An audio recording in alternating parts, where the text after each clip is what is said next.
Hey guys, so as usual I get a little bit distracted, so I just scrape some wallpaper off, just because it was really flaky and it was doing my head in. So just starting to clean up now, and this is the sort of problem you get with old buildings. All the skirtings had come off. And as I'm sweeping around these corners I can smell damp soil, but I don't know if you can spot that. It's like worms of some sort, they're all dried out.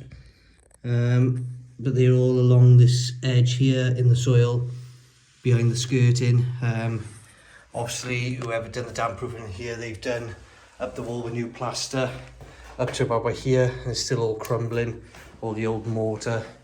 So they've obviously stopped the water penetrating through the wall, they haven't stopped it rising up through the wall, and the same with the concrete, they haven't stopped it rising up through the concrete. As you can see, the floor's damp as hell. So yeah, there's a lot of work to do here, a lot of damp stuff to do. I need to just move all this material out the way so I can start digging through for the toilet. But yeah, getting there slowly. Right guys, so this is what I'm dealing with all wallpaper. So you can see it's just flaking everywhere. As I said, that's the old cement, that's the new cement and plaster going to the old mortar and render, which this is just flaking off. That's just because there's been so much moisture behind the walls. Obviously the adhesive's just obviously the adhesive's just worn out over time. It's not sticking to the walls properly anymore. It's sticking on the joints. I think they might have used lining paper behind the wallpaper. But yeah, as you can see, just coming off super easy.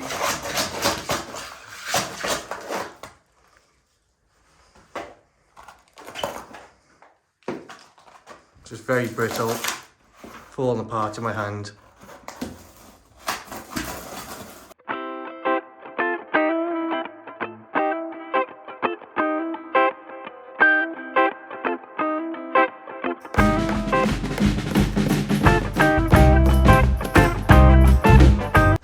Right guys, right by here seems to be a big bubble and a big hollow. Can you hear that?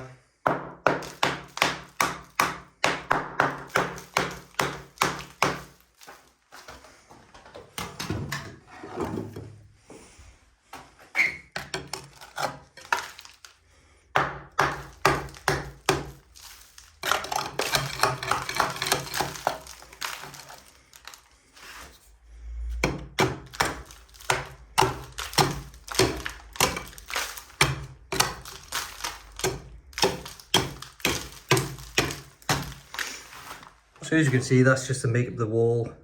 There's the brickwork with the mortar in between, and then you've got the black mortar on top with a thin coat of, I'm assuming it's some sort of sand and cement render, or lime and cement or lime and sand render. But it's all blown in that section, probably years of moisture penetrating through the wall. You can just hear it. That's pretty solid there.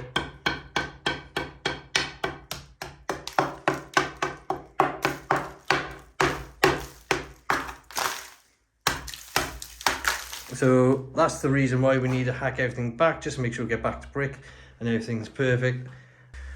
I gotta have a look at this chimney as well, to see if it's tied into this wall and tied into this wall. I don't think it is. It looks like they've built this like 45 degree here and then built the wall off of it. But until I get all this render and plaster hacked off, I'm not gonna know entirely. So I'm just gonna quickly clean up the mess I've made, and then mark out roughly where I need to dig out by here, and then work my way back outside. Right guys, so I've cleared all the mess out, got my bags of rubbish there, all my timber and everything out the way. So the next thing for me to do now is measure out roughly where the wall is going. I've done it previously over here with red marks, red pen. I did do it on that wall, but obviously I've scraped it off, so I just need to re-mark out where my partition wall is going to go, which will then determine where I need to dig through for the soil. Just a little tip, what I've done is I've measured a datum 1 meter up off the floor, which is to there, that's the datum mark. I transferred that mark around the side of the house to here, and worked out how deep down the pipe is. So it was 1200 down to the floor level, extra 400 mil to the top of the pipe, plus 100 mil for the pipe. So I need to dig down from a datum point in here of 1 meter down. Well, I need to dig down 700 down from the floor finish. So I'm going to break out an area once I've marked out, dig down. Just going to do a bucket full at a time and walk out the front door and check it out until I get down to about 700, and then I can do the same from the outside, dig down, get my manhole and everything in place, and then knock through and connect all up once I'm ready. And then I can just drop in a toilet, get a temporary water feed here, and then I can have my toilet in here, remove it out the bathroom next door, run a 40 mil waste pipe down the side of the house, clip it, and then we put a little gully down the side of the house, just out by here somewhere, run the waste into it.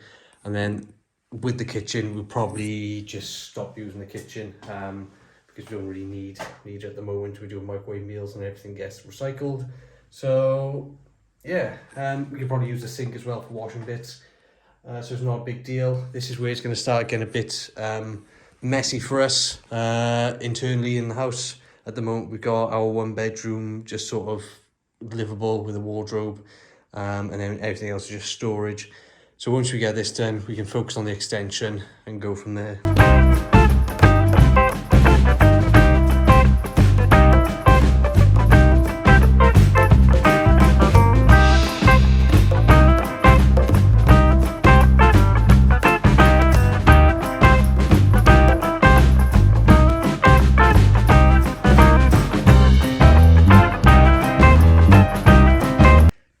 Hi guys, so I'm going to, well, I've got this fixed solid now. I've only just temporarily filled it with wood because I'm going to be digging all this out eventually and changing this.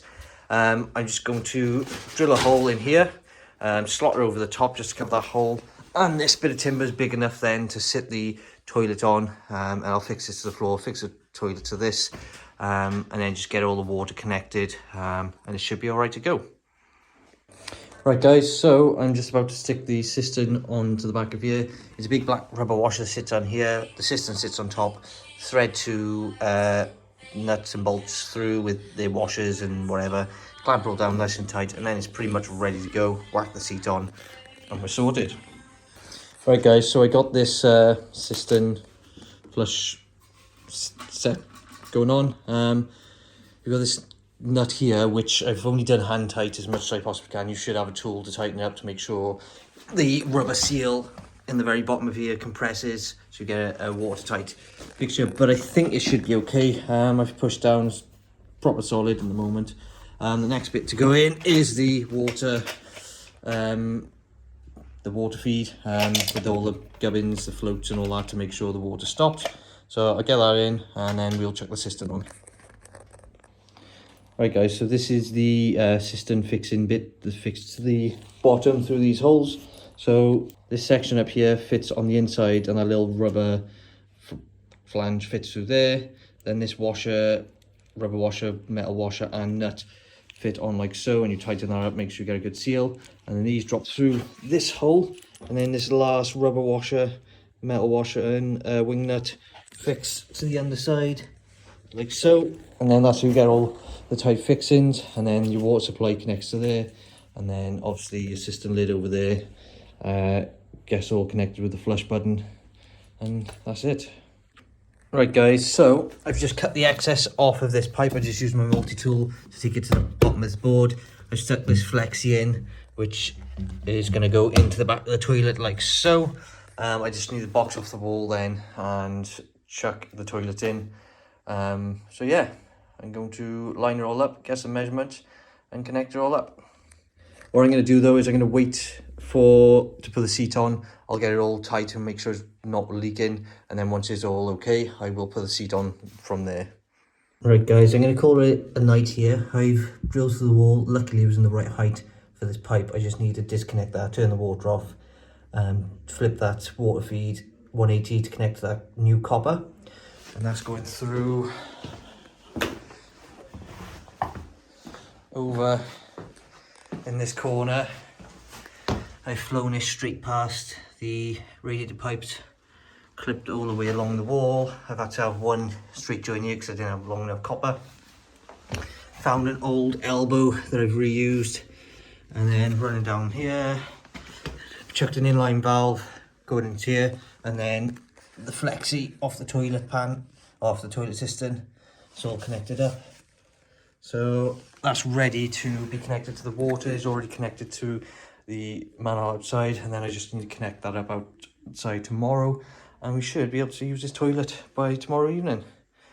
So not bad for a day's work.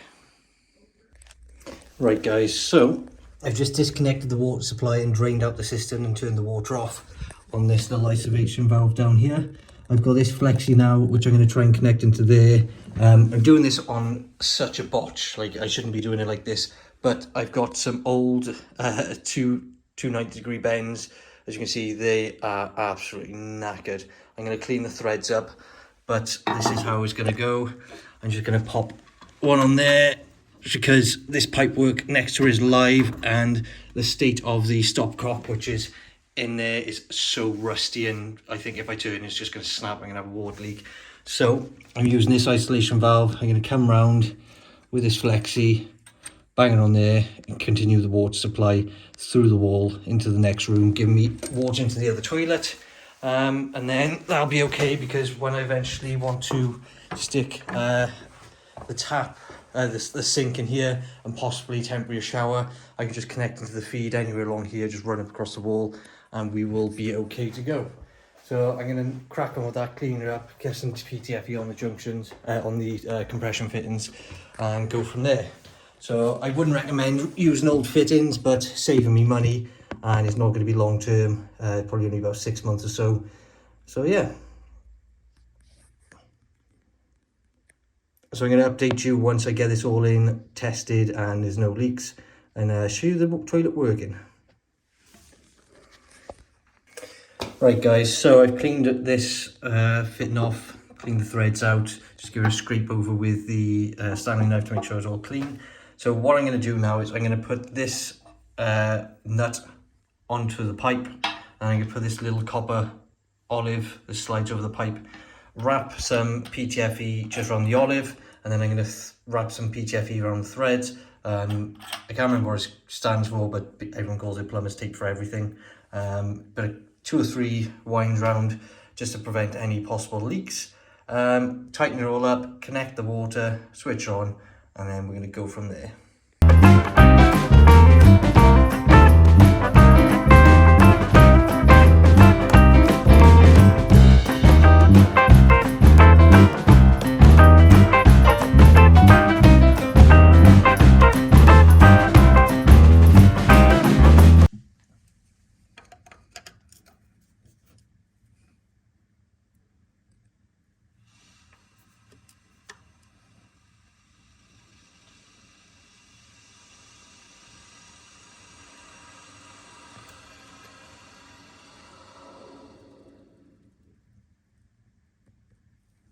Right, so that is on.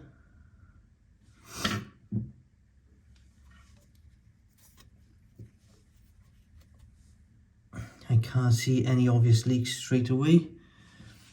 Let's go around into the other room.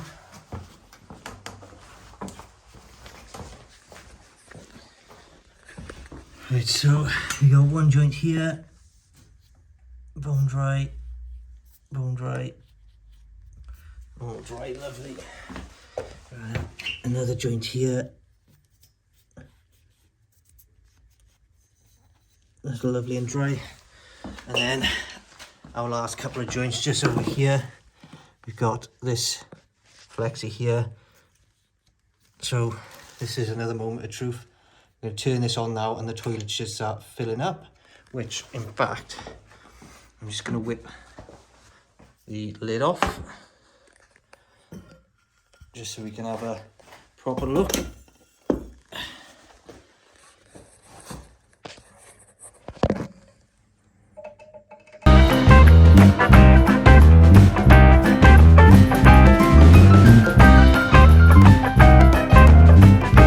That's perfect. Now that's capped off, we got a bit of pressure going. Just check under here for any moisture. Bone dry again, and check on this fitting that we didn't have any water in. So all that is a success. Give the toilet a quick flush to make sure the flushes are working properly.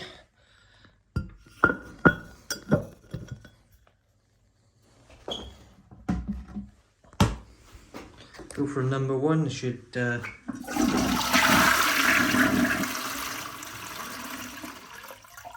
lovely. And number two. That's the rest of the water. So spot on. So all those a few evenings of messing about on the weekend to dig in and connect all the waste, that's all done now. That means I can dig through my trench, disconnect all that clay pipe, start grading all that area out, and then we're pretty much ready to start the extension, which is perfect because we've got a week now of cold weather, and then it's going to start warming up from there on. So I'll probably have a bit of a clean up over the next week of the garden, get rid of some muck, backfill down the side of the trench. Once that's all done, I'll have a perfect side access to get up and down, and then we're golden to start getting the foundations in. So yeah, great stuff.